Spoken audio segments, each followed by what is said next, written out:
Everybody. Hello, everybody, and welcome to another episode of Starfleet Boy. And today we're going to have an informal and casual discussion about the episode Lonely Among Us. And I'm joined again by my wonderful co-hosts, Goldus Scott and the Doctor. Hello. Hello. All right, so how's everything on Terok Nor over there, Goldus Oh, Scott? fantastic as always. You know how it goes here. I'm the king of the castle. Nobody messes with me. And Doctor, where are you today? Again, the Serendipity Saloon of the Milky Way Malt Shop. Excellent, very good.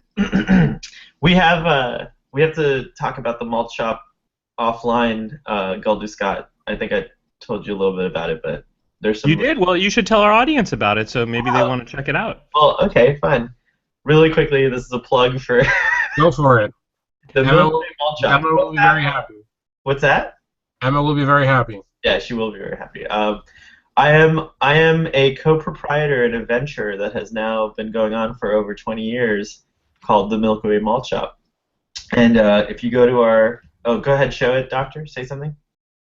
Oh, this is a copy of the malt shop right here. The Milky Way Malt Shop. Ooh. So, anyways, right now we don't have a proper website or anything, and that's okay because there's not that many people that listen to this show or watch it right now. So, pretty soon you'll be able to go to themilkywaymaltshop.com and find out more about it. But it's a publication. It used to be an online publication. Now it's a print publication, and you'll find out more about it in future episodes. How does that sound? That's a good plug, right? Good. Very good, sir. Very good. So we're gonna dive right into the episode, Lonely Among Us, so this is an episode that I actually don't remember seeing until now, since the first time it aired, probably in '87 till now. Like I may have watched it somewhere else, but I kind of overlooked it when I watched it again in reruns, or maybe it was on in the background while I was doing something else. But this time I was watching it again, so it felt like I was watching it for the first time. And the immediate thing that happens is the Enterprise is on its way to pick up, or actually, yeah, they pick up this delegation, these two races, the Selayans and the Anticans, who are going to a conference, and they're supposed to hash out, some problems. It's like a peace conference. Oh, you have to say something to show him. Oh, okay. This is the Selayan action figure here. Will be joining us for this broadcast. Hello. Do you have any Anticans? Where's the Antican? I was never able to get one. Can you believe it? I've always wanted one, and now this morning I was on eBay, and they're way too expensive. They're like $40 a pop. Oh, wow. That's not terribly expensive, but I don't think I would pay for an Antican toy. $40 for an Antican toy. I might pay about a tenth of that. Anyways, they were the first aliens on Star Trek: The Next Generation that that were kind of cool and new, outside of the Ferengi, and they were like pretty wild looking. As you can see, the Selayan is a reptilioid, and the Antican is, I guess, canine. They look like dogs, like big, kind of angry dogs. But with very human eyes. Very human. They are humanoid. They do seem to be bipedal humanoid creatures. Although on the toy, do the Selayans have tails? No, they do not. No tails. Well, the show immediately starts with the Selayan delegation arriving on the Enterprise, and Riker is immediately kind of pissed off because they're very like kind of bigoted and rude about the Anticans. They're like, the Selayans are like, we don't want to be anywhere near the Anticans on the ship, and make sure we're upwind because make sure we're upwind because we don't want to smell their like awful dog smell.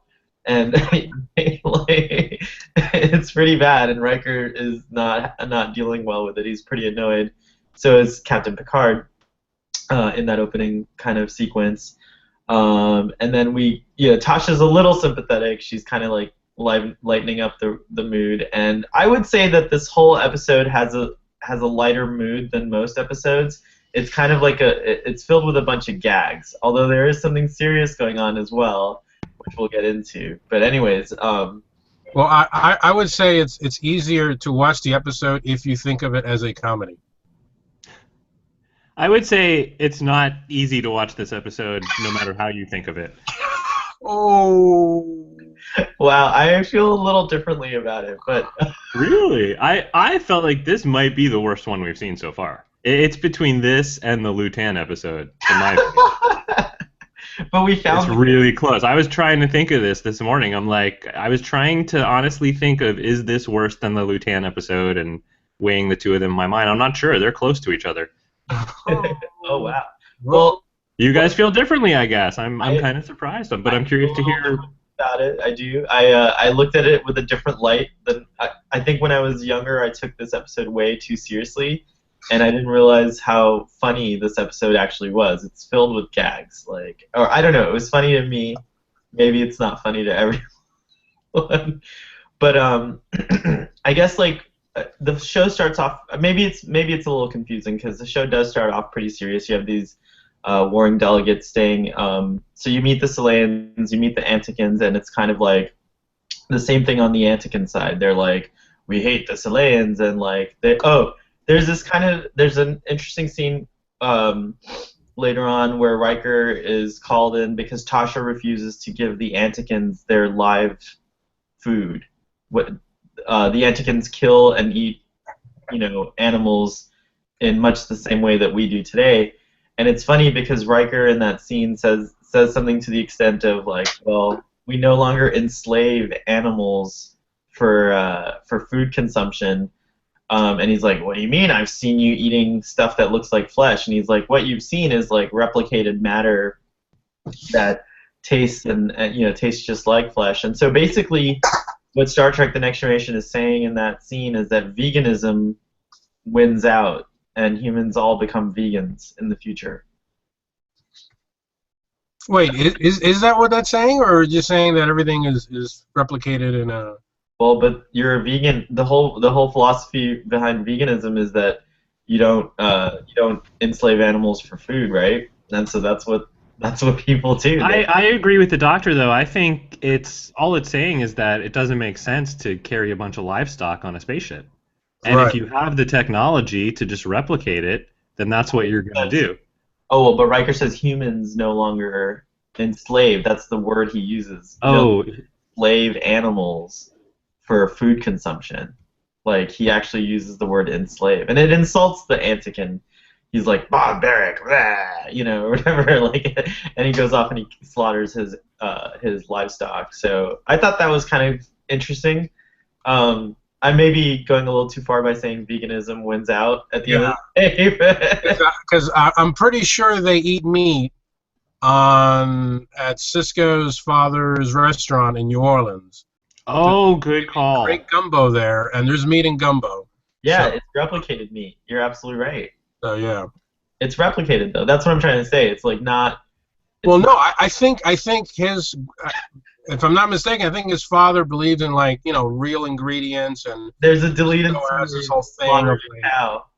No, you're correct. Cisco's dad is an old school cook, and right. I'm gonna go back and pop on one of those episodes at his restaurant and see if I can spot any actual live meat. All right. Please send us screen captures. So. All right. So the Enterprise is on its way, and then, of course, there's this cloud in their path, and it would take a lot longer to go around the cloud than it would take to go through the cloud. And initial sensor readings say, no problem, we might have a few, static issues or whatever with communication, but let's chug on through. This is going to be a very entertaining summary, Sal. What's that? This is going to be a very entertaining summary. Well, let's see. So they go through this cloud, and something happens, and Worf is electrocuted at a panel. And immediately, He's not electrocuted, is he? It appears that he's electrocuted, but as we find out later, it's something else. Yeah, but like for now, you think, oh, Worf is electrocuted, and then he he's like kind of weird and well, what's this? You got to say something to put it on the screen. Oh, this is the Worf action that. figure as seen in the episode. Oh, you have a season 1 Worf action figure? Yes, I have. I'm gonna speak about the Galoob figures later on. Or was that a DS9 Worf? No. This is season. This is a figure Specifically season 1. from Galoob, who had the first license for the figures. Oh, that's cool. What's going on with his eyes? They were Bad made toy in Hong making. Kong, so their toy manufacturing process wasn't as advanced. Move him back a little because he's not in focus. Yeah, hold him. Can you hold him next to your head so he comes into focus? Like this? Yeah. Is this okay? Closer? No, right there, and Right talk. there is good? Okay. Can you do the voice? Can you make it talk like Worf? So, Hal, can you do the voice while I move the figure? I can do the voice, but it'll switch to me. I don't know. I can't do the. That's like more okay, George all right, Takei. all right. Captain. No, I can't do the. He was complaining about the captain in this episode. Remember, Jordy's like, "What are you doing at these panels?" He's like, the captain wants us to learn. That's All right. grumpy. He is a little. He is a. Klingons hate learning. He is pretty grumpy. I like that Worf is grumpy. Most of the run of the show actually. He stays true to that. Anyways, he gets shocked, and they come to investigate, and he starts attacking everyone. And the doctor sedates him. They take him to sickbay, and then this energy thing transfers from Worf into the doctor. And now, when it's in the doctor, like it kind of like that's when we realized, oh, something's possessing these people. Like it kind of like dawns on you. Oh, okay, some kind of entity or consciousness is now possessing people on the Enterprise. So it goes from the Doctor, and she immediately goes to talk to Wesley in her possessed form. And so this is where I think it starts getting funny, because there are a few gags there, like, she starts talking to him about like something, and then Wesley's like, "Mom, you never cared about trans-warp theory before," or whatever. And I thought there was like a funny exchange between them. And then she figures out that she needs to be on the bridge. What you're laughing? No, it just shows how little interest Dr. Crusher would normally have in what Wesley's up to. It's funny, but also sad. By the way, he's wearing the same sweater. Yeah, I actually had to go back and rewind this scene twice to watch it, because the first time I was so distracted by seeing the same sweater from last episode that I missed everything they were saying. But that, obviously, they agreed with us. Last episode, we pointed out how this was our favorite sweater so far. We thought it was the coolest one. And I guess the producers agreed because they decided to use it in another episode. Absolutely. It might be somehow there might be some continuity ties going on here. Like, if he's wearing the same sweater, does it mean like it took place like not too far after the previous episode? Like, how often do people change their clothes? Well, it could have just been in, a week or two later, whatever his normal laundry cycle was. I thought of that too, but I mean, I don't think this is the same day as the last episode. All right. I mean, I don't think so either. But that'd be a pretty wild day if all that happened in the last episode and then this episode was the same day. You can't really tell because everyone else is wearing the same outfits. Well, the captain gives the star dates at the beginning of each episode, right? Or at some point during there. I'll look into that, maybe. You're not going to look into it. You always say stuff like that. Oh. There might be an expert. Yeah, no, like I do it too. Last week I said I was going to be sure to get everyone the Wesley sweater website that I had found and have that address, and I totally forgot. I don't have that address to give you. Time to look it up while I'm talking about the episode.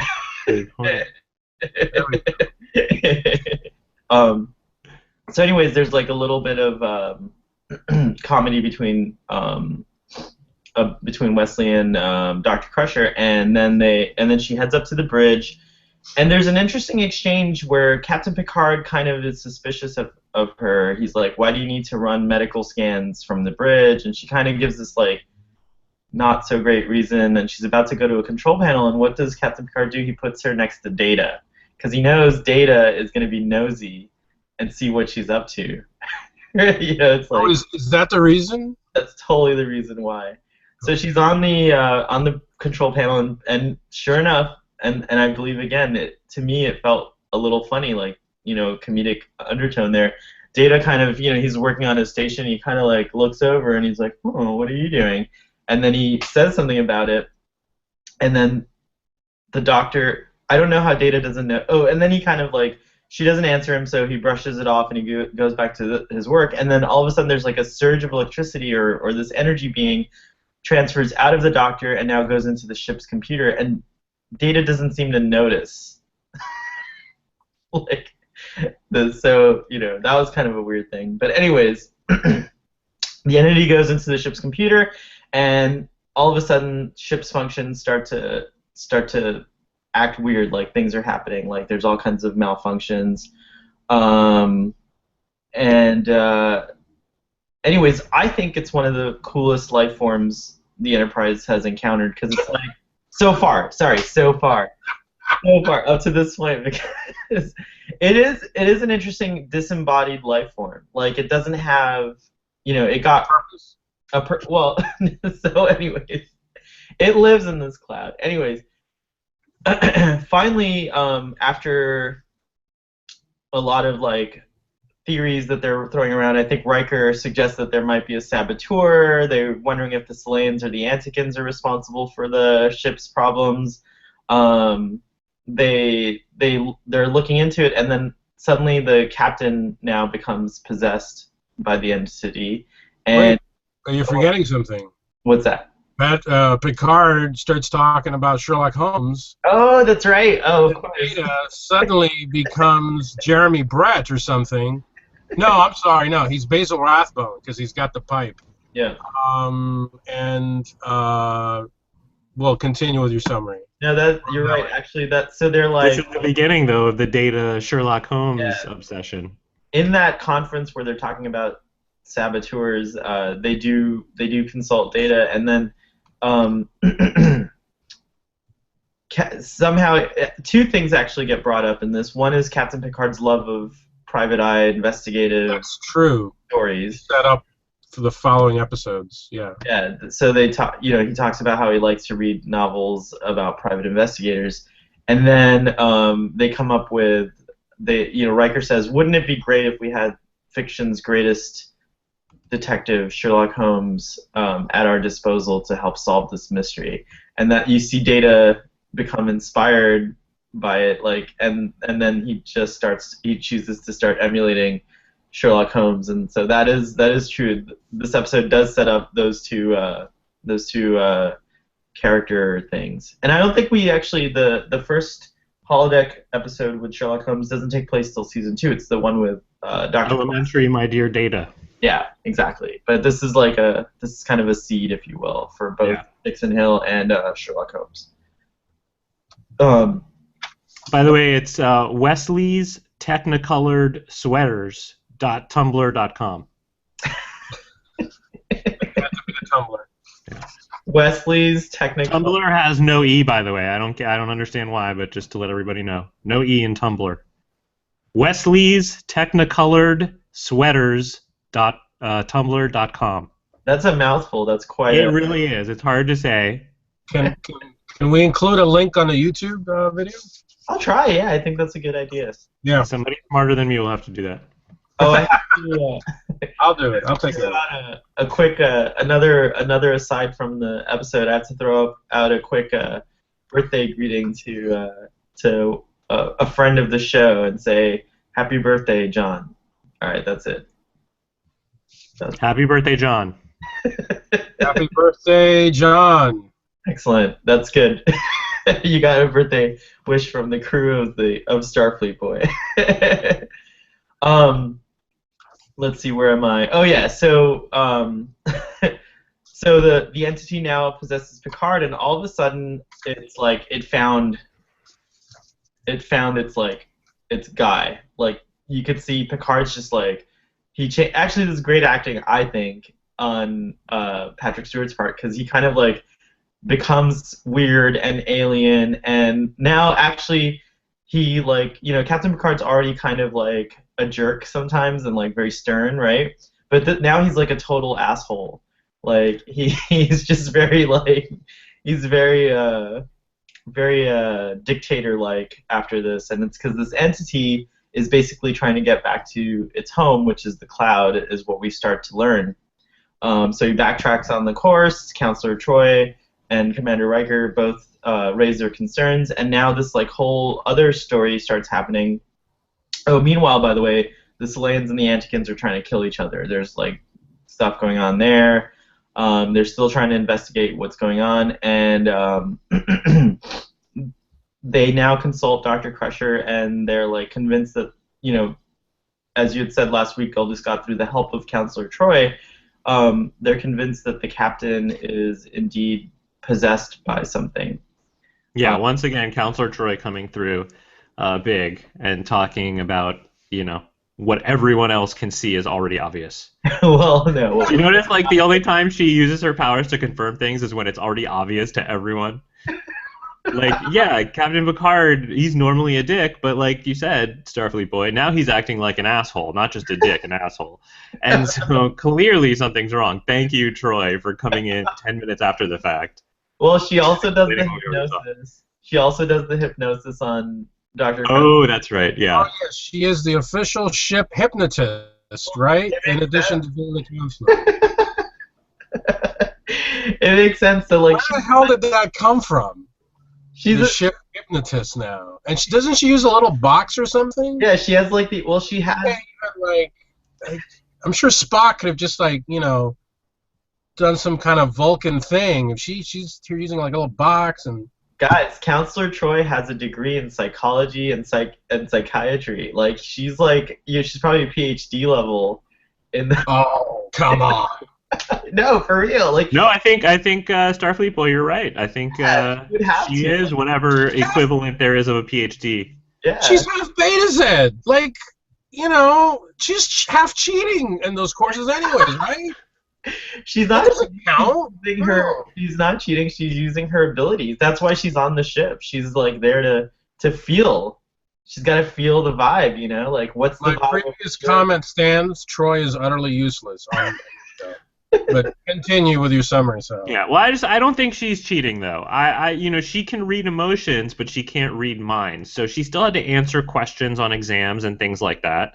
And there's no way she could psychically pick up answers from those around her. She would just, only be able to feel their emotions. So I'm willing to give her the benefit of the doubt and say that she probably has a PhD of some type that she actually earned. Online. Well, yeah, we talked about this last episode. Everyone learns online in the future. It's University of Phoenix. Yeah, okay. The University yeah, that would be an amazingly funny. University of Phoenix shows up in the L cars. I think I saw their logo on the door of the holodeck. Yes. There we go. So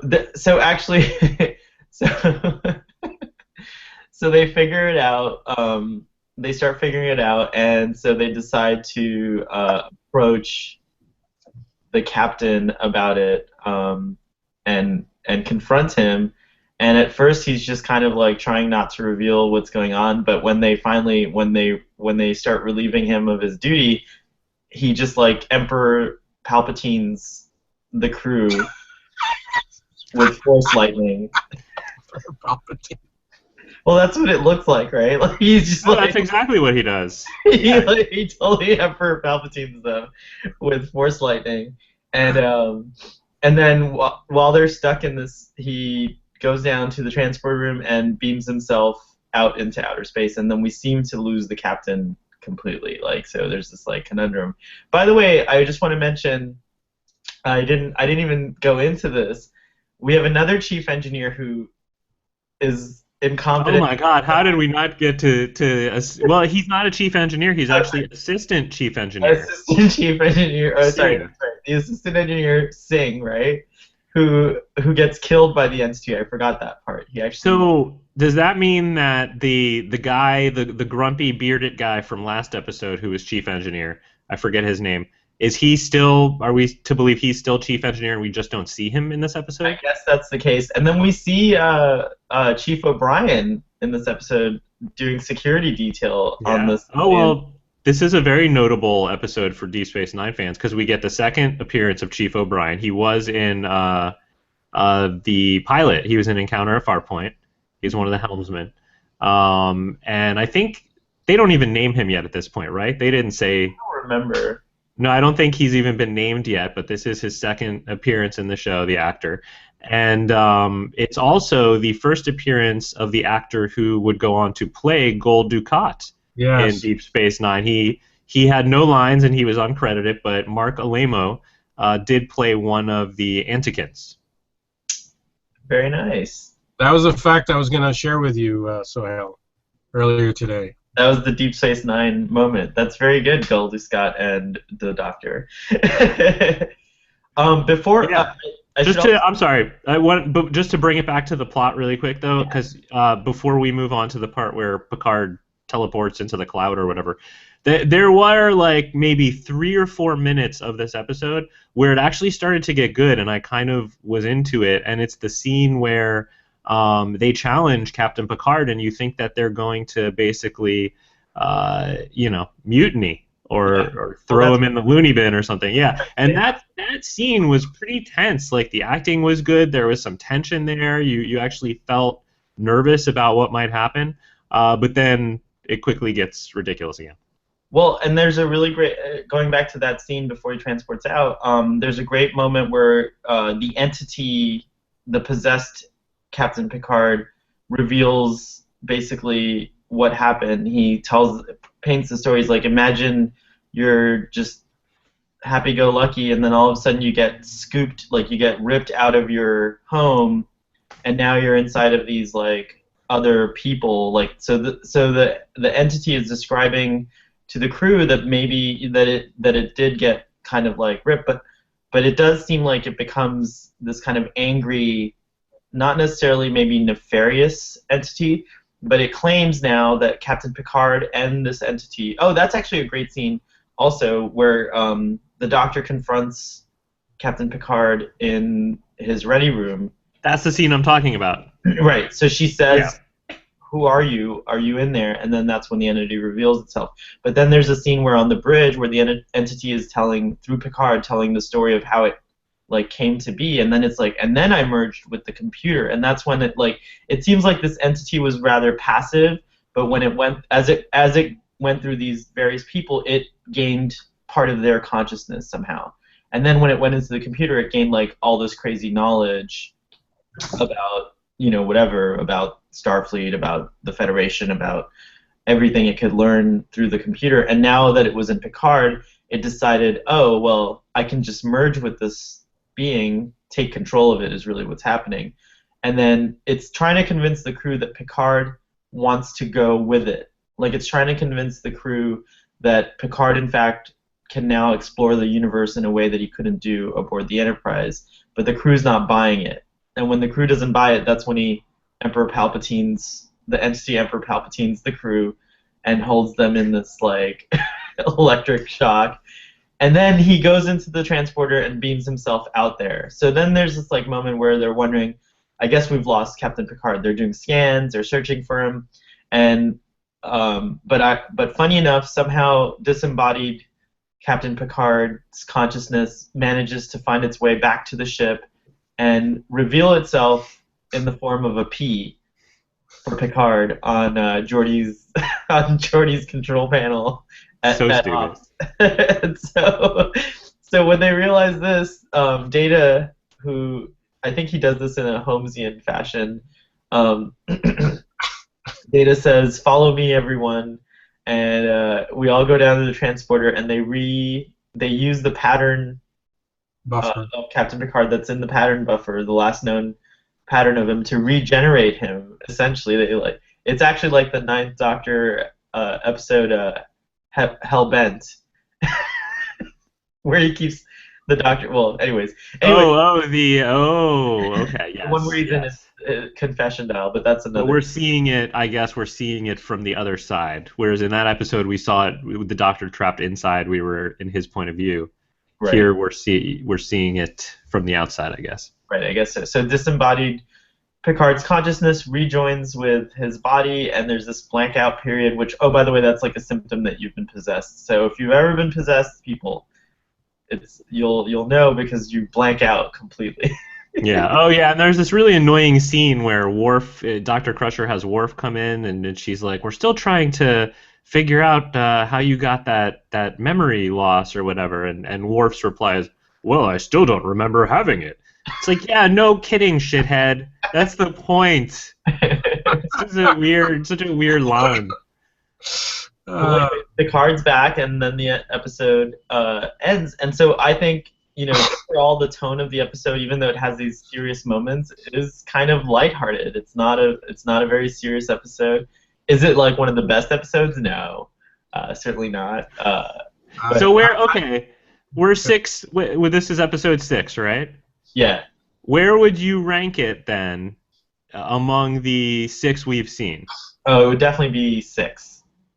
You would make it the worst. Yeah, like of the ones we've seen, but I don't think it's the worst episode ever. What's the worst episode ever in your opinion? We haven't gotten there yet then. Of the Next Generation, I would say that we have. It's the. Oh no, sorry, I would rank this episode 5. Yeah, because Lutan's the worst episode. The Code of Honor.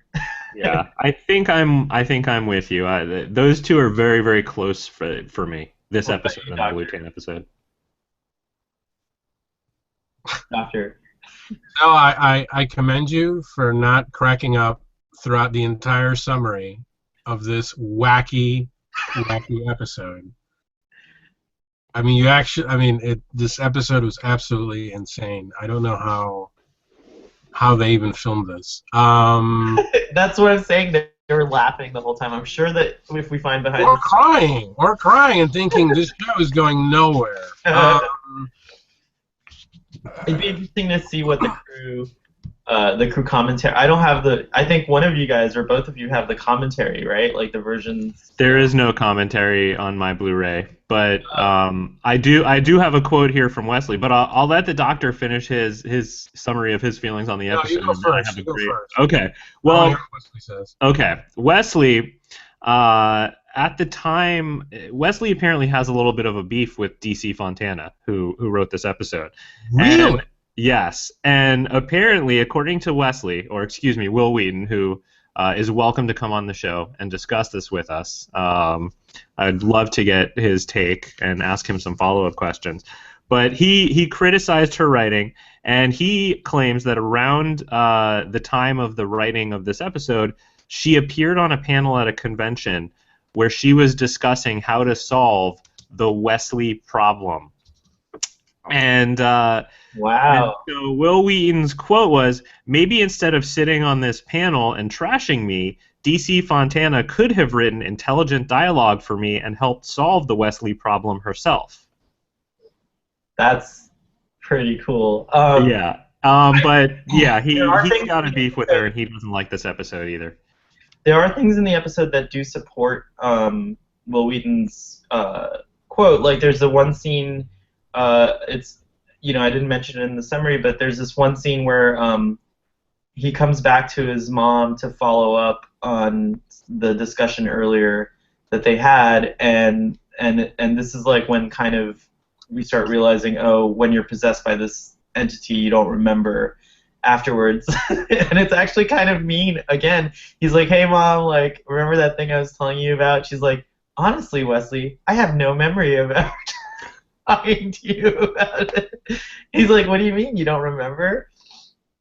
But there's this dialogue also, I don't remember it specifically, but I remember the effect of it was something along the lines where Wesley's like, "Mom, but I'm smarter and more advanced than everyone else who, around me." Like there's like some kind of like arrogance by Wesley, and she's just, it is a really weird, poorly written thing, because I think it does portray Wesley as like a whiny kind of kid.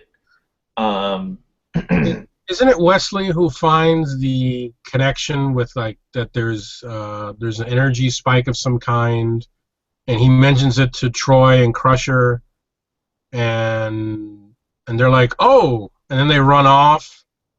Is that Yeah, this episode? I Yes, think right. so. I mean, I do remember that scene, and there's like And he has this line where it's like, "Ugh, adults" or something like that. yeah, there is a yeah, that's right. So see, it's like poorly. It is pretty poorly written. Like I definitely agree with Will Wheaton's assessment. But DC Fontana is a great writer at the same time because there's a lot of things in the episode that really work. She just didn't know how to. Well, She didn't, you know. I mean, you're right. DC Fontana is a good writer, but I'll say this: this episode, one of the things that made itself very apparent to me watching this episode, having watched the others, most of the others, I didn't see all of them, back to back, is the repetition with of ideas from the original series. I mean, we've already seen the Naked Now repeated on the whole thing of they all got drunk and all that stuff. That was the second episode. The Code of Honor episode where they go to a planet that the entire planet mimics one historical or cultural thing on Earth, which echoes, the Chicago gangster planet or the Roman era planet that they find and all that. And then this episode, it starts off with the threads of Journey to Babel, where you're escorting ambassadors to some peace conference, to hash out, whatever that is. So I was kind of disappointed that they're just kind of repeating things from the original show, especially when original writers are involved. I was also disappointed that the main plot wasn't about the Anticans and the Selayans. I thought there would be more about them. They were cool creatures, and they really had nothing to do. They are a background. Yeah, you're right. They're like a background story. It's like I think the intention may have been to show that like the Enterprise is not just like one thing doesn't just happen. The crew has to deal with like could potentially have to deal with like many different problems at the same time, And so it's like on the one hand you have this like weird phenomenon occurring and like memory losses and this mystery or this caper. And on the other hand, you have this like, they're trying to build some tension with that. And I think for me, if I have to give like my 1987 perspective, I was actually like very entertained and curious as a kid about the Selayans and the Anticans. Now as an adult, I was more curious about this entity. I thought like there were some really fascinating kind of like ideas that came up about like consciousness and like, could two consciousnesses occupy one body, so to speak, and like there's a lot of interesting like science fiction, philosophical and like other kinds of things. Is the episode well written because it evoked that? No, but but it's still I think that's like the kind of thing that she would maybe the intention was to show that like lots of things can be happening on the Enterprise. It doesn't have to just be one problem at a time. Like the show can kind of deal with lots of things at a time, and this happens a few times throughout Star Trek. You do get these like multi-level episodes where like different the A storyline, the B storyline, which is what DS9 perfected. DS9 perfected the A, B, and sometimes even a C storyline in the same episode. Next Generation, so. Those writers and producers went on to do another amazingly complex, fugal type story called Battlestar Galactica. So yeah, you're absolutely right. I think that the storytelling method does get better in Deep Space Nine as far as that's concerned, but Next Generation has its moments too. We're gonna get to some pretty amazing episodes soon. Yeah, Doctor, I just wanted to say it's interesting that you mentioned Journey to Babel because you're not the only one to bring that up. Like it's actually been a criticism that's been put out there before so much that DC Fontana actually responded to it. and specifically said that no, I did not just take the script from Journey to Babel and repurpose it. Like, these were two separate scripts that I wrote, and they mean different things to me, and I don't feel like they're that similar. Wow, nice representing DC Fontana there, Galter Scott. Very good. See, I'm balanced. I'm fair and balanced. Hey, this is a informal and casual discussion. Like, you don't have to defend your positions on this show. Just be. but that being said, there's another cool thing that happens, and it's kind of like a Star Trek legacy. Is that outside of just the Sherlock Holmes, outside of Data emulating Sherlock Holmes, he does say the famous axiom, which has been said in the original generation as well, and I don't know if it's been used since then, but if you eliminate the impossible, whatever remains, however improbable, must be the truth, is an axiom attributed to Sherlock Holmes, and Spock uses it in Star Trek VI. It's very an ancestor of his credited. Right. He says, an ancestor of mine once maintained, so saying that maybe Spock's human side is somehow related to Sir Arthur Conan Doyle, which is pretty cool. What? Really?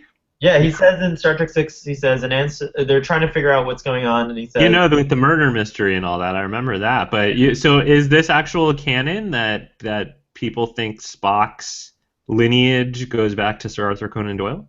Well, it's suggested because he says in the movie, he says the quote is something like, an ancestor of mine once maintained that if you eliminate the impossible, whatever remains, however improbable, must be the truth. And at first glance you think, oh, his ancestor is Sherlock Holmes, right? But we know Sherlock Holmes doesn't exist. Star Trek takes place in the future of like our current timeline, or our reality, if you will, right? So Star Trek tries to tie itself to reality as much as possible. That's why it's great. It takes place in the future, but they reference like human history in the show is current, is human present in reality. And so at first, also in Next Generation, they specifically tell you that Sherlock Holmes is a fictional character. Right, exactly. So they specifically address it. So then it must be that his ancestor is the guy who wrote the quote, which would be Sir Arthur Conan Doyle. So therefore, it's very strongly suggested that Spock is a descendant of Sir Arthur Conan Doyle on his mother's side. That's weird. And cool. Yeah. That's a touch from Nicholas Meyer, I'm sure. Yeah, that is from the mind of Nicholas Meyer. Oh, I don't know if you guys feel like this is something we can do, but there are some rumors now about the new Star Trek show that's coming up, and we can have a quick mention about it. Oh, I'm super excited about those rumors. In fact, yeah, we should have talked about that right off the bat, probably. Oh, no, the show's about the show. I like how you guys are like, all right, we finished talking about this crappy episode. Now let's. Yeah, fuck those Anticans. I hope I never see them again. I mean, we should mention though the Selayans and the Anticans. I don't think they ever really. They're used as background characters throughout the rest of the series and Deep Space Nine, but I don't think they're ever given another story where they're actually like featured or have any lines or anything. Yeah, I think they might be a little too complex to do. Who knows now with computer-generated characters being pretty ubiquitous on television, the new series might tackle that. One more funny note. Again, I'm defending that this show is intentionally funny. This episode, at the end, Tasha, when Captain Picard beams back, he's himself again. Tasha runs in and interrupts, and she doesn't even say hello to the captain. That was a weird scene. Which Riker points out. He's like, you don't even say hello to the captain or whatever. And she basically is suggesting that like the Anticans have given the galley, the chefs on the Enterprise, what looks like a dead Selayan to cook for them.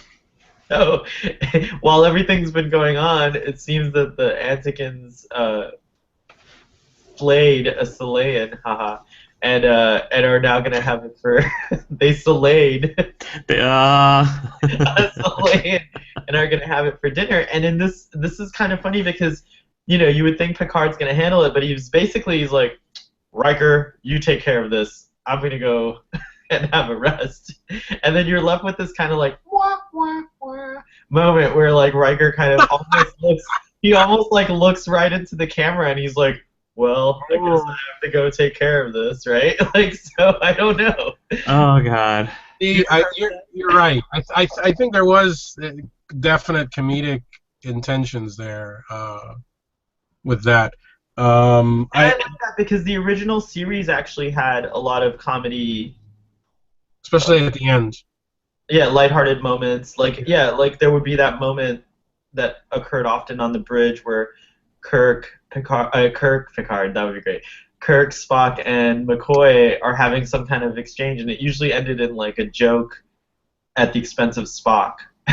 So it was like forced laughter of the episode. But yeah, that's all I got about this episode. So Oh God, I apologize to our audience for sucking us back into more talk about this episode. We were just about to get to the exciting, happy news. If I may, just extend it slightly. This is the first appearance of the dress uniforms on Next Generation. That's an important note. Okay, that's an important. That is an important note. I just wanted to mention that. Which the dress uniforms are. So let's talk about uniforms for a second, because I was never pleased. I wasn't pleased till much later in the series with the uniform. I was never pleased with these uniforms. In fact, I think the uniforms that I prefer are the Deep Space Nine late season, seasons 5 through 7, where they have it's all black with the gray with just a little tiny touch of color around the collar.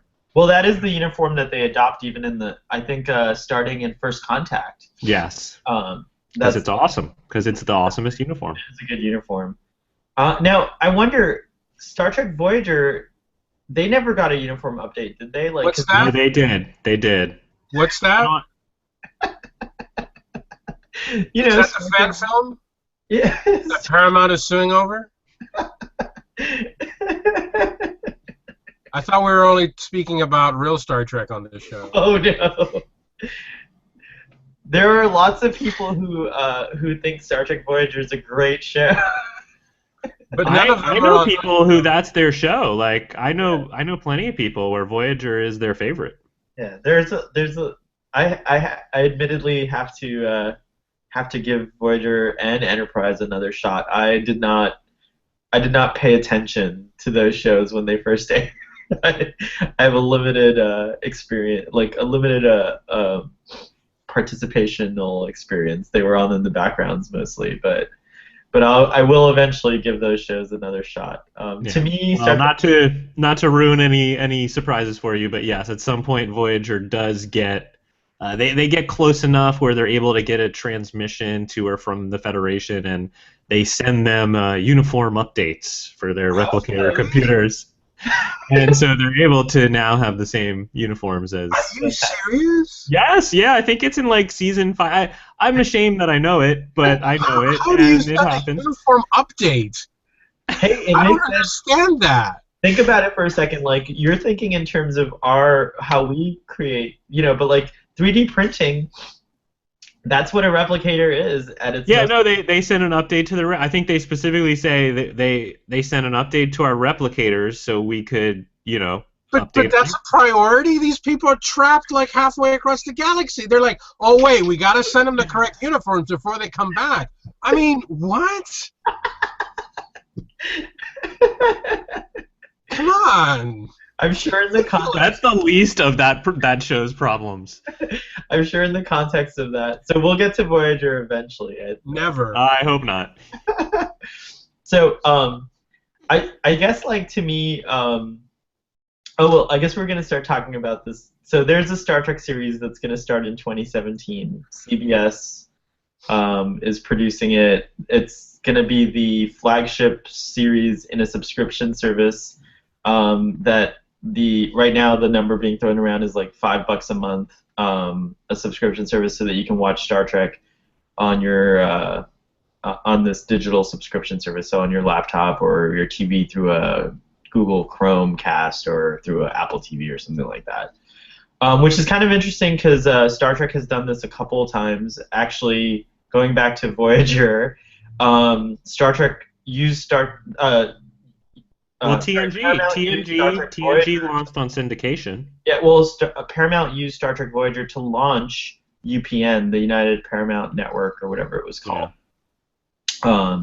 And I remember the last couple of seasons were only available on UPN. I don't think the last of Deep Space Nine. I don't think Deep Space Nine ever switched to UPN. Oh, it never switched. No. Okay. No, it never switched. So they're going to use this new Star Trek series as a way to launch this new way of watching TV. So I think that's kind of fun. And there's all kinds of rumors floating around. None of this has been verified. But the latest thing I heard, and you guys can go into what you heard, but the latest thing I heard is that it is going to take place in the original series continuity. It's not going to include the J.J. Abrams continuity of Star Trek. Even though I think that's a valid continuity, it's a side universe or whatever you want to call it, like a bubble universe. And then the other rumor the doctor was telling me about this morning in a conversation was that it's going to take place between Star Trek VI and Star Trek: The Next Generation, and that possibly the red uniform will still be the red flappy uniform with the from Star Trek VI will be the uniform worn. And then I heard another rumor that it's not going to be a Star Trek show about the Enterprise. It's going to be an anthology series, and every season, much like True Detective, will follow a different ship or a different crew in a different era, possibly even throughout the Star Trek known universe. That's what I've heard. So that's like kind of the latest thing floating around. What do you guys think about that?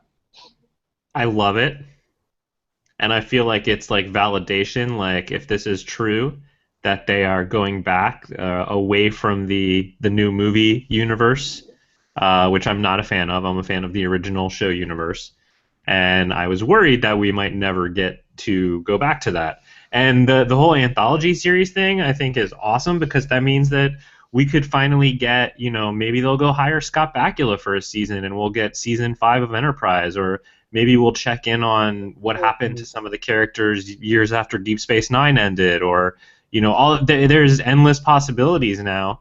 And I love that they're not abandoning that original universe that we all grew up loving. Very cool. I really like your take on it, and that kind of like alters it for me a little bit. But I was initially, when I found that rumor out, I was a little bit disappointed because I was really looking forward to moving. Like, to me, the point, like, kind of where Enterprise went wrong is that Star Trek is supposed to move to further in the future, in my mind. So I kind of like already didn't like Enterprise because I was like, well, this is kind of like, is this an era that's interesting? Is this something that we really even want to know about? What's happening after the next year? There's all this stuff that we kind of like are, all these like kind of issues or storylines that are left kind of like, loose, that could have been explored in a series that takes place after the Next Generation. Or even the other thing that kind of like initially disappointed me was that like Star Trek is, I love that Star Trek when it's centered around the USS Enterprise. To me, it's like important in a way, So it would have been cool to see the next crew of the Enterprise and like have the Enterprise G. I think is the popular one everyone wants is the Enterprise G because it sounds good. but a series taking place in the future. But I do also agree with you, Goldu Scott, that it is an interesting thing, and you can revisit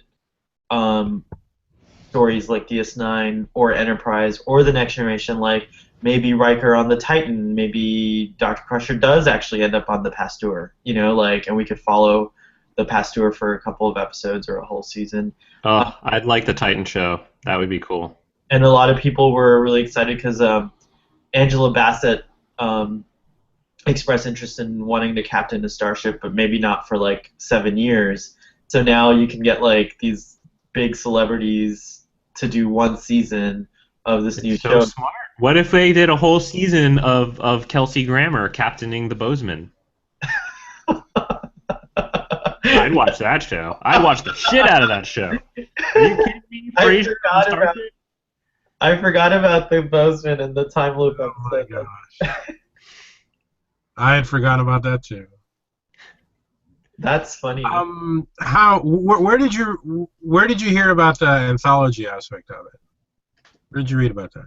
I read about that as well, just on random It was on, websites. I think it was on a news snippet on Google news.google.com. I checked that out. Like, But do you know who they were quoting, or is just unnamed sources? no, these are like unnamed. These are just like wild. I would categorize this as a wild rumor.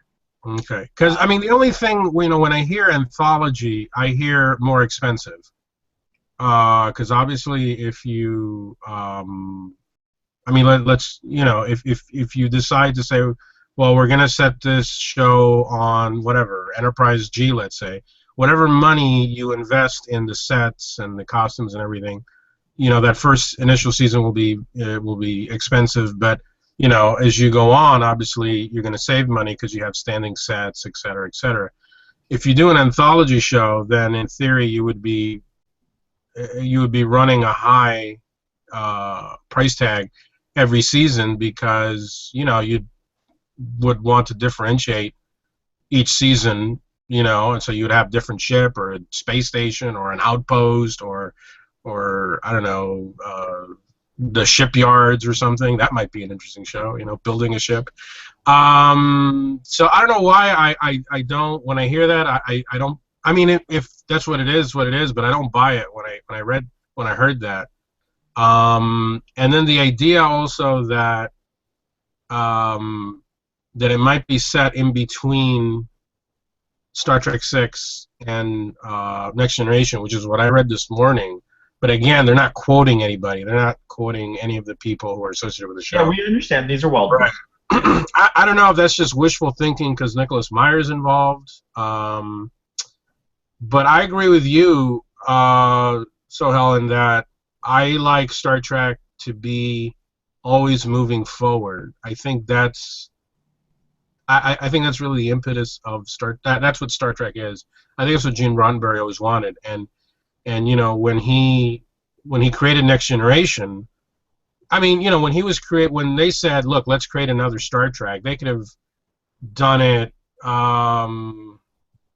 They didn't need to go 80 years into the future. They didn't have to change it up as much as they did. But Gene Roddenberry really wanted to, let's take one bold step forward and see what it's like. And I think a new show. I think it would be more interesting to me if they did the same thing, as they said, okay, let's take this Star Trek idea and let's go forward another 80 years or 100 years and let's see what the hell this universe looks like, and start coloring the past 80 years as we go forward, just like Next Generation did. We learned little by little, what had happened in the interim with Romulans and Klingons and that. But you are already in the future. That's what I would like to see. I mean, Star Trek, just like Star Wars, has an expanded universe, and I think that the novels have touched on the future, and I think Enterprise had that whole plot line with the Enterprise J. I think it is, right? Is it the Enterprise? That really big, yeah. I think that. I don't remember what it was, what the designation was. And anyways, that's supposed to be way, way in the future. It's a time travel ship. The Enterprise eventually becomes a time travel ship. And I think that's that's probably why I think that tarnished kind of the future of Star Trek, because it's we already have an idea of where it's headed or whatever. But that they barely scratched the surface in that show of the future, and it was way far in the future too. I think it was where did they go? The year 3000 or some kind of shit. Yeah, it was so that's fine. It was pretty fantastical.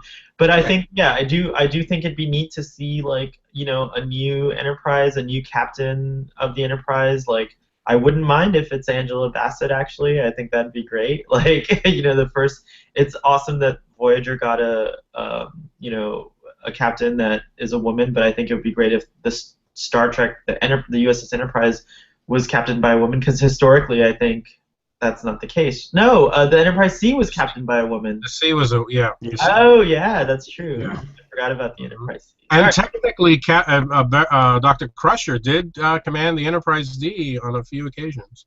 It's true, and yeah, it's true. Well, everyone got to command the Enterprise on a few occasions, actually. Like Wesley, Data, Spot George. the cat commanded the Enterprise on an episode, right? Spot the cat. That would be great.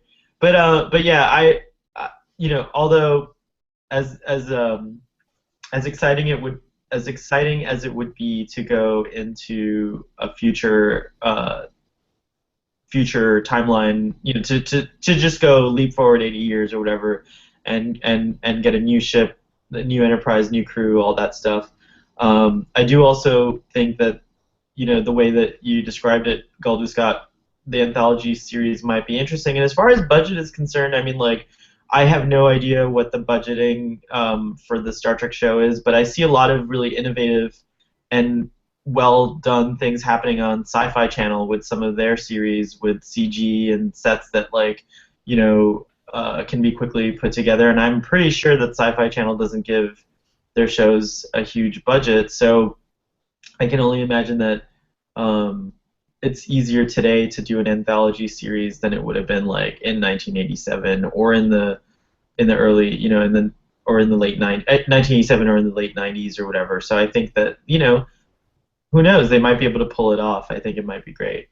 You know what? Now that I think about it, Doctor, you mentioned how it sounds like an incredibly expensive idea to you to have to build different sets every season and all that stuff, but that they would have the benefit of possibly getting a big-name star, because a big-name star wouldn't commit to several seasons but would maybe commit to 10 episodes or something like that.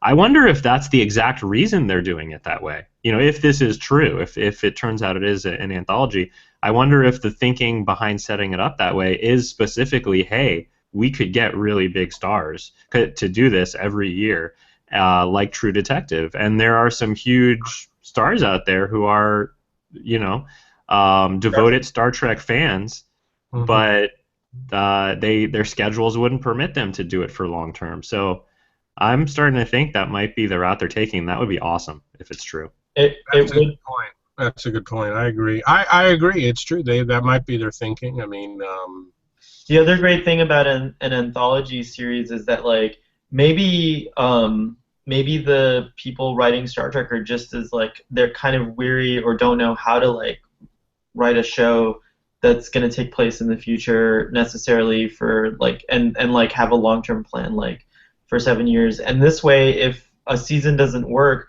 they can start fresh with a whole new idea. So, like, if, unlike Enterprise, where they were kind of committed to finish it as much as possible, like, to give it a chance, like, Enterprise only had, 5 seasons? Four seasons. So you could see that show definitely got canceled. It kind of, like, was like what happened to the original series, except no one came along to save it. Like, no one, like, people didn't go in the streets and protest and say they want, Enterprise back. No, I went into the street once. I had a sign. I was a fan of Enterprise. Well, you went. I was alone, but Enterprise got really good in season 4. Like, that, the last season of that show is its best, and if it had gone on, I think I would have become a fan.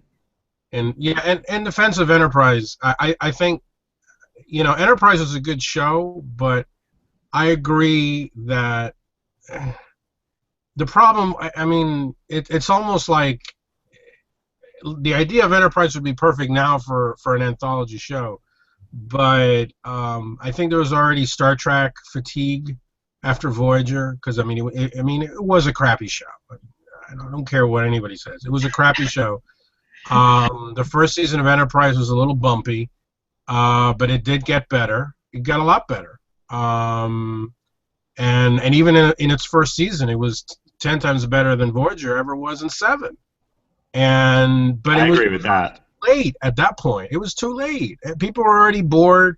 And Rick Berman actually alluded to Star Trek fatigue around the time of the Generations movie, because he mentioned that you had the original cast in Generations, so you had that Star Trek, then you had the Next Generation launching the movies. Deep Space Nine was Just about to start. just about to start, and they already had Voyager, cooking.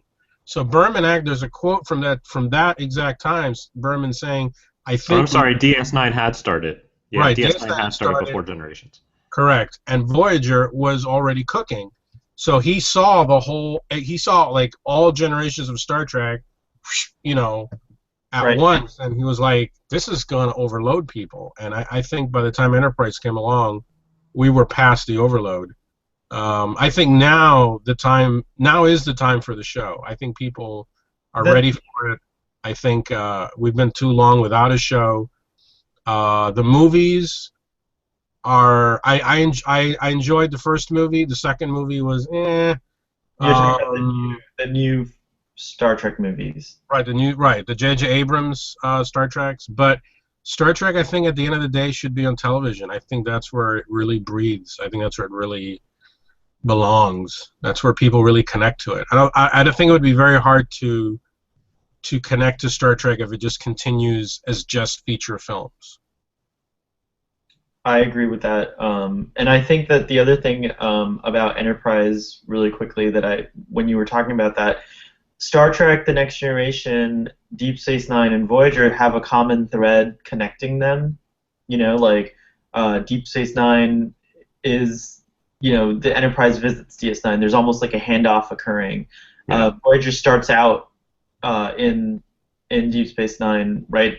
It's like There's elements of the Marquis, that whole plot line, and so on and so forth. So. Well, and also like I think physically they stop at Deep Space Nine, because isn't Quark in a scene in the pilot of Voyager? Yeah, there's definitely like a handoff occurring of some kind, like a kind of like a blessing, if you will, from one show to the next. Yeah. Enterprise, just by the nature of the show, couldn't really have that, and they kind of tried. They had Zefram Cochrane. Right, but they did have that, but they also kind of tried to tie it back in at the end of the series with the whole thing with Riker. But still, it's just the less said about that, the better. Still, it's kind of isolated.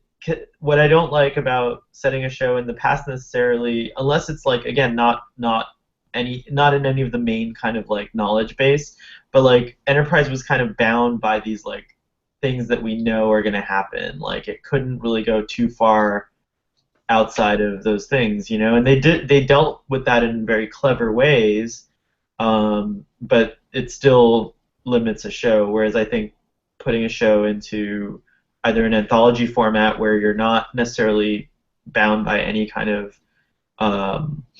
rules, unless you're intentionally like you said, revisiting DS9 or revisiting Next Gen.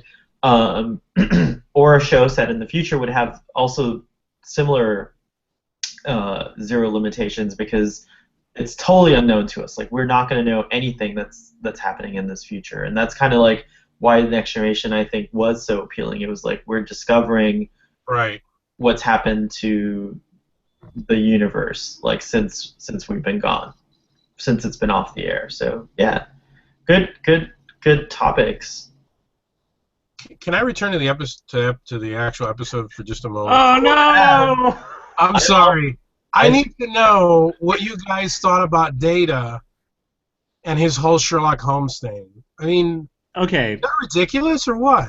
This might be very nitpicky of me, but tell me if this is a stupid thought. But I think he says that he read the collected works of all the Sherlock Holmes books. And then suddenly, like you said, he's acting like Basil Rathbone. I mean, how did he pick up all these mannerisms and little things from if he just read the books? Well, I felt like that was a little bit of a leap. Maybe off screen. He says he read all the books, but I know that you see Data doing research on other topics at the computer, and he does it at like this lightning speed, and it's very possible that he watched also like supplementary, like he may have watched all the Sherlock Holmes shows. Yeah, Like, but why did he choose to act like that version of him and not choose to act like Benedict Cumberbatch? well, Or Jeremy Brett, who's the best actor to ever Yeah. portray Sherlock Holmes. I also just think it's weird just that he acts like him at all. That it's just, why would Data choose to start at the time of being the so- show, like, well, there's a context there, like DC Fontana probably grew up with Basil Rathbone as her Sherlock Holmes, and like, wanted to make references to it, and in 1987, I'm not 100% sure, but there was a really great series that Granada Television did of Sherlock Holmes, which I still to this day. Well, can I just say the way to introduce it is the definitive series. Yes, thank you. The definitive Sherlock Holmes series, thank you, Doctor, is one that with the actor Jeremy Brett. I highly recommend you watch it if you like Sherlock Holmes. When you watch these, they are the most authentic interpretations, in my opinions, of the books, of the actual Sherlock Holmes novels, and stories, and so on and so forth. And they take liberties too, but they're very well done, I love that series. So, but the thing is that I think that series was either concurrent with the Next Generation or wrapping up, or I don't, it couldn't have. It was concurrent. What's that? It was concurrent, yeah. And they couldn't really reference that. Everyone would have gotten the reference, but everyone would have gotten. Many people would have gotten the reference of Basil Rathbone. At that time, he was the iconic Sherlock Holmes. So I think that's why they chose to have Data portray that Sherlock Holmes.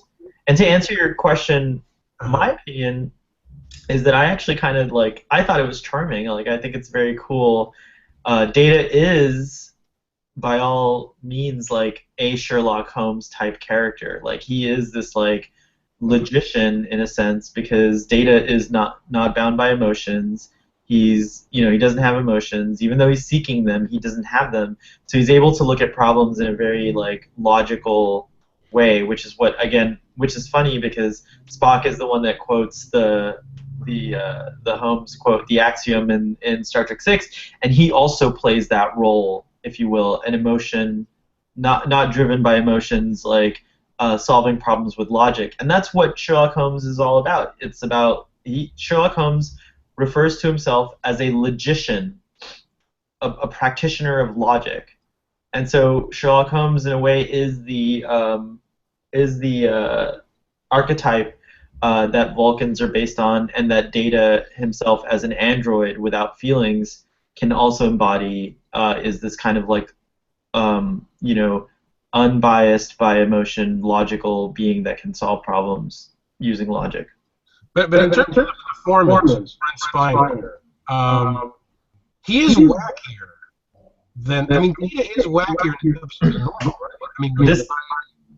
Or is it just I haven't seen Next Generation in a while? No, this is a side of Brent Spiner, I think, that's more true to his actual character. I think Brent Spiner is a very wacky kind of guy, and I think this is a moment where he's allowed as an actor. Actually, a lot of them, but Brent Spiner in particular in this episode as an actor is allowed to kind of let loose, and so I think he's delivering a performance that is both Basil Rathbone over the top, but that is also a little bit more Brent Spiner than he's allowed to be as Data.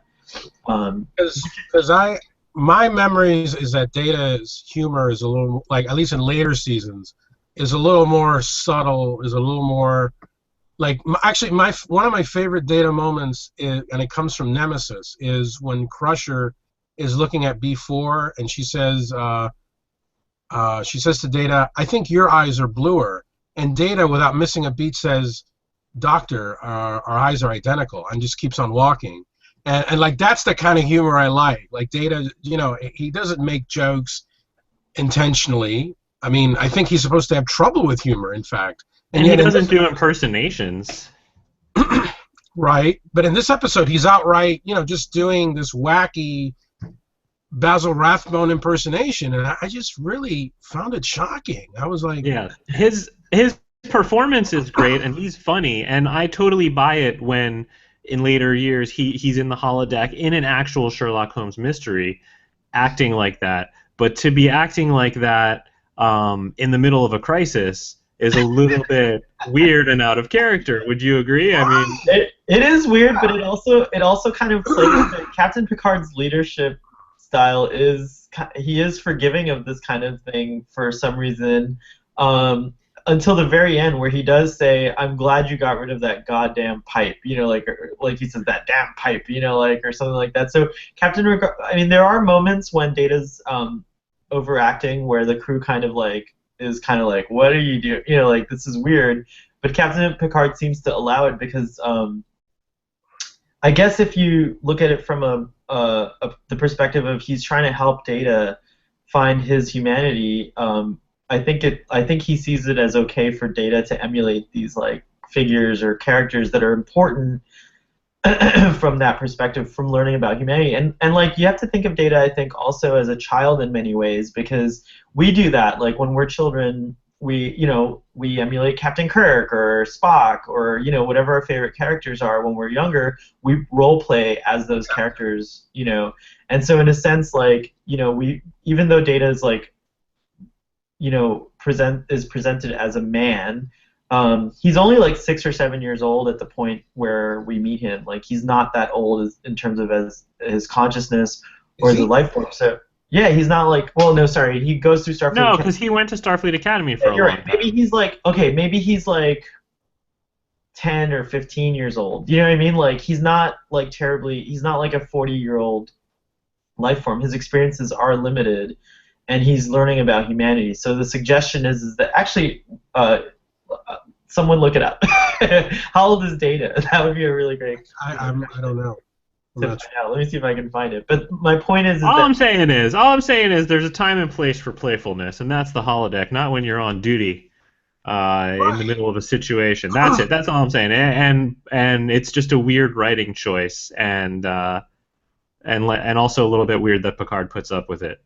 It is weird, and then it's also, but there's a precedent. Remember the finger puzzle, Data kind of gets into these But that wasn't the same. I mean, that wasn't the finger. This is they're asking Data to solve a serious situation. The finger cuffs thing was just him playing for a minute. Yeah. But this is him adopting a totally different persona for much of the episode and just acting like a loon. No, it was really bizarre. I mean, it took me out of the episode. I mean, I thought it was funny. Excuse me, and I think that it supports Sahel's assertion that this episode is meant to be a comedy, but but then it also means that I can't really even accept this episode as canon because it's so wacky, and I really thought that the whole Data, as you said, acting like a loon, pushes it into almost parody. I mean, it's like something out of Airplane. I mean, there's this guy, and he's just, and I'm like, what? I don't Spock would never do that. I mean, it's just no, Spock would not have a great character that way. But I mean, it was odd. It was odd. And Tasha, poor Tasha. If Troy is useless, on the other end of the spectrum, Tasha, who I think has a lot of potential, had a lot of potential, and she's given nothing on this show, and the poor actress is relegated to giving these little arched eyebrow reactions to everything Data does. I mean, her reaction to Data and the whole Sherlock Holmes things is priceless. She's like, "Do I shoot him?" I mean, I think it's pretty clear that season 1 of Next Gen did have a lot of these kind of off-character moments where they were probably experimenting, but everyone kind of solidifies by season 2.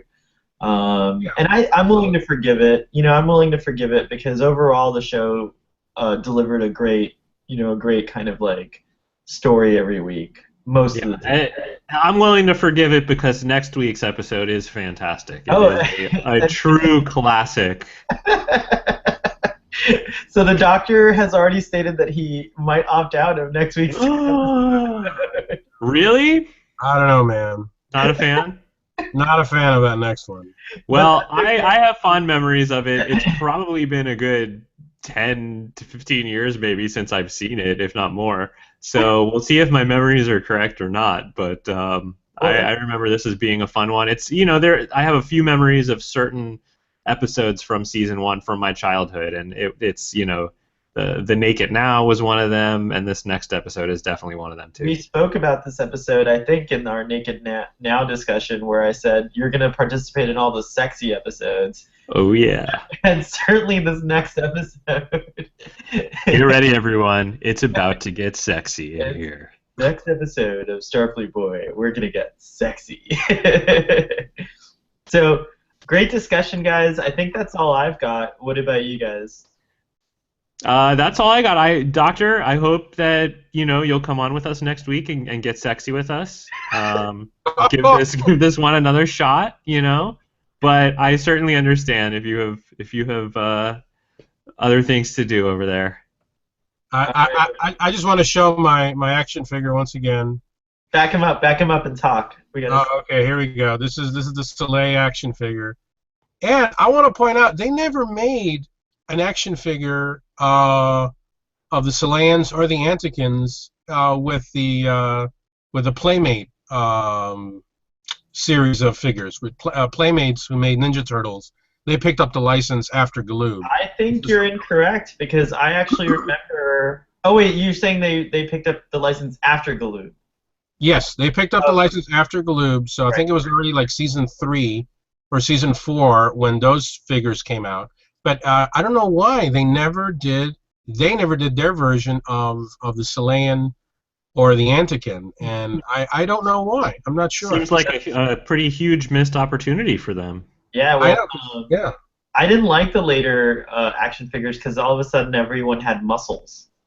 It's like they took. I kind of agree with you. I always liked this G.I. Joe Star Wars scale action figure myself. This was when I was a kid. This is what I would play with. This was my favorite action figure size because big Star Wars and G.I. Joe and everything could just like interact with each other. But yeah, I wish they had made at least figures of these. But this toy line only lasted for 1 year, and they did Picard, Riker, Worf, Geordi, like I said, the Antican, the Selayan. They did Q. No Wesley? There were a few Wesleys, but they're very, very, very hard to find. There was actually a Romulan and a Wesley figure that came out the year that it was canceled. So some got out, but it wasn't heavily circulated.